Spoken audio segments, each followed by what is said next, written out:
Hi students, this is Priyan Suraj. Welcome back to our channel Bold Learning with Priya. ठीक, तो आज हम लोग इस वीडियो में क्या पढ़ेंगे? आज हम लोग पढ़ेंगे क्लास 6 का चैप्टर 1 मोड अबाउट कंप्यूटर्स।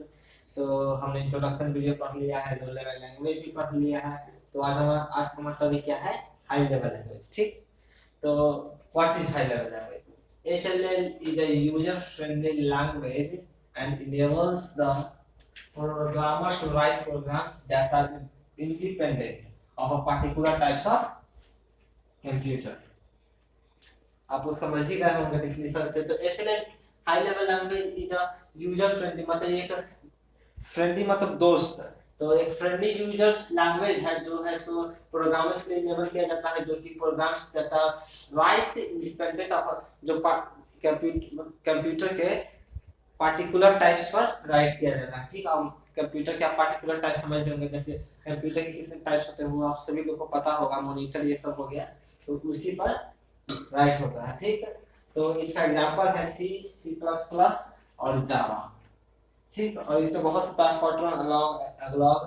ठीक, तो फिलहाल के लिए मैंने दो ही एग्जांपल्स लिखा है। ठीक, और फिर these are easily read and understood as compare to low level language. मैंने आपको बताया था कि लो लेवल लैंग्वेज नाम से सिर्फ लो है, ठीक है, लेकिन ये है हाई।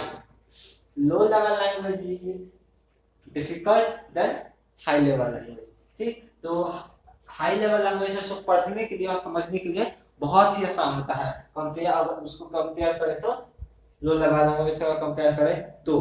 ठीक, तो हाई लेवल लैंग्वेज आसानी से हम लोग पढ़ सकते हैं, समझ सकते हैं, लिख भी सकते हैं। ठीक, और वही लो लेवल लैंग्वेज को हम लोग देखेंगे तो आसानी से नहीं पढ़ सकते, तो थोड़ा उसके लिए मेहनत करना पड़ता है, वो डिफिकल्ट होता है पढ़ने के लिए, सीखने के लिए, लिखने के लिए, एक्सेट्रा एक्सेट्रा। ठीक, तो आपको हमने बताया था कि जैसे कि निकनेम होता है तो वही assembly language high level language का निकनेम है, मतलब इसके नाम से जाना जाता था। Assembly language uses symbolic code known as mnemonics. ठीक, और ये instead of 0 and 1 binary language को भी कंसिस्ट करता है। बाइनरी नंबर को तो नंबर को कंसिस्ट करता है 0 एंड 1। वही असेंबली लैंग्वेज सो कंसिस्ट करता है दो को, जो है 0 एंड 1। ठीक, इसमें भी एडिशन सब्ट्रैक्शन मल्टीप्लिकेशन वही चीज होता है, लेकिन हमें बाइनरी नंबर से थोड़ा सा अलग होता है। ठीक, और तो ये असेंबली लैंग्वेज है सो एक सिंबॉलिक कोड, मतलब जिस सिंबॉलिक मतलब आप समझ रहे होंगे जो निशान रहता है। ठीक, तो वही कोड को यह कंसिस्ट करता है, और जिसको हम मेनोमोनिक के नाम से भी जानते हैं। ठीक है, अब है features of HLL।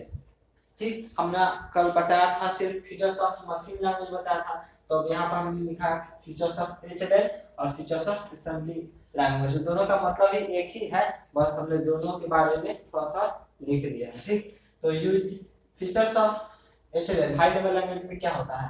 Usage of English language, इसमें अंग्रेजी भाषा का प्रयोग होता है। ठीक, LLM में आप हिंदी भाषा का प्रयोग कर सकते हैं, इसलिए तो कहते हैं कि अगर आप हिंदी टाइपिंग करेंगे तो देखेंगे कि हिंदी टाइपिंग डिफिकल्ट होता है, इसीलिए बोलते हैं कि LLM है थोड़ा सा डिफिकल्ट है, लेकिन सिर्फ उसमें हिंदी में इंग्लिश भी होता है, लेकिन वो वाकई में डिफिकल्ट है। और ये जो है सिर्फ इसमें इंग्लिश टाइपिंग होता है, और इंग्लिश टाइपिंग तो बहुत ही आसान होता है टाइपिंग करना, तो वही इसमें इंग्लिश टाइपिंग होता है, और ये मशीन डिपेंडेंट रहता है, इंडिपेंडेंट नहीं।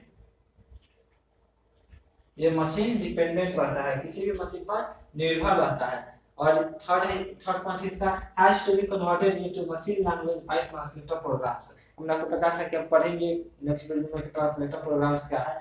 तो ये है सो मशीन लैंग्वेज जो है इसको कन्वर्टेड कर सकते, मतलब असेंबली लैंग्वेज है HLL। ठीक, इसको हम लोग मशीन लैंग्वेज में कन्वर्ट कर सकते हैं, जैसे कि LLM में जो आता है मशीन लैंग्वेज, उसको हम कन्वर्ट कर सकते हैं बाय ट्रांसलेटर प्रोग्राम्स। ठीक, ये एक डेस्कटॉप में होता है, एक प्रकार का ऐप या साइट बोल सकते हैं, उसी प्रकार का होता है जिससे हम मशीन लैंग्वेज में इसको कन्वर्ट कर सकते हैं। ठीक है, तो अब फीचर्स ऑफ असेंबली लैंग्वेज। ठीक, तो use mnemonic code instead by binary numbers instead of binary number. Sorry, तो हमने आपको बताया था कि बाइनरी नंबर भी कंसिस्ट करता है 0 और मेनोमोनिक्स भी कंसिस्ट करता है 0 एंड 1। ठीक, तो मेनोमोनिक्स और बाइनरी नंबर दोनों एक प्रकार का सेमी कर सकते हैं, क्योंकि देखिए यूजर्स मेनोमोनिक कंसिस्ट इंस्टीड, मतलब दोनों एक प्रकार का सेमी है, ठीक। और ये भी मशीन डिपेंडेंट रहता है, जिसका एचएलएल रहता है, ठीक। और has to be converted into machine language by assembler. यहाँ पर हम लोग एचएलएल को कन्वर्ट करेंगे मशीन लैंग्वेज में, ठीक, बाय ट्रांसलेटर प्रोग्रामर्स। और यहाँ पे हम लोग मशीन लैंग्वेज को कन्वर्ट कर सकते हैं बाय असेंबलर। हमने आपको बताया था कि हम पढ़ेंगे कंपाइलर, इंटरप्रेटर और असेंबलर के बारे में। तो वही असेंबलर होता है जो ट्रांसलेटर प्रोग्राम्स का 3 भाग होता है, ठीक। ट्रांसलेशन प्रोग्राम का कितने भाग होते हैं? 3। नाम मैं लिख देता हूँ, कंपाइलर, इंटरप्रेटर और यहाँ फर्स्ट ये दिया हुआ है असेंबलर, ठीक। तो ये हो जाता है कि असेंबलर, कंपाइलर, इंटरप्रेटर, इन तीनों के बारे में हम डिफरेंस भी पढ़ेंगे, ठीक, बाद में। तब तक के लिए वीडियो इतना काफी है। आई होप कि आप लोग सब कुछ समझ गए होंगे। और एक आखिरी topic, the first HLL programming language was design the.